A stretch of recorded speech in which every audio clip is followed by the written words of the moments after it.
So Toni, this week on the Red Adventure, just before we started doing the segment, you said, I want to talk about luggage again. And I said, but we already did luggage. You said, no, backpacks. So you separate the two in terms of luggage choices. Yeah, exactly, Dave. When you're going out on the road and you're going some destination, perhaps taking a week's holiday, then, you know, panniers and luggage that straps onto the back are, you know, more of a practical way to do that. Mm-hmm. But when you're doing off-road, then maybe you want something a little bit more casual. And that's why I brought a couple of different backpack ideas. Okay. So what I would pack in my backpack is something that, in case the weather turns foul, or I've got some dry gloves in here. I've got a sandwich bar, you know, just some little things. And everybody has their own personal kit that they would never go riding without. Maybe it's reading glasses, your GPS, maybe it's, you know, Kleenex, whatever it is. You need something to carry it in. And instead of dragging yourself down with jamming all your pockets with everything. Right. I just throw it into a backpack and then I've got everything, and I can stop out in the woods and we can have a picnic.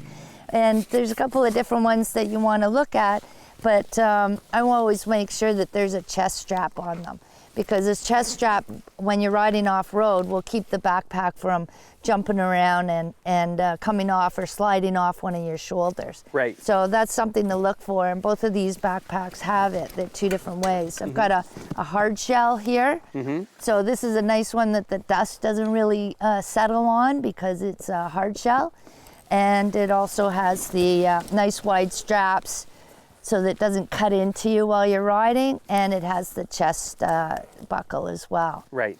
So you're really looking at this from a perspective of, I'm going out for the day, or maybe I'm going out for an overnight. Yes. And that's it. And you don't want to be weighed down with luggage on the back of the bike, that kind of thing. Yeah, it kind of hampers riding off-road. It kind of hampers the bike a little bit. It's totally doable. But if you're just doing a day trip, this is a great way to go, and a lot easier and quicker to pack and easier to take off and dig into it as well. Right. So it's just a little more casual way of doing the same thing that we talked about before. And you don't get concerned about too much weight. I guess you pack accordingly, right? Because I think, oh man, if I'm going to be riding for the next 6 hours, the last thing I want is to be weighed down. Right? Yeah, what you want to do is, first of all, you know, pack light.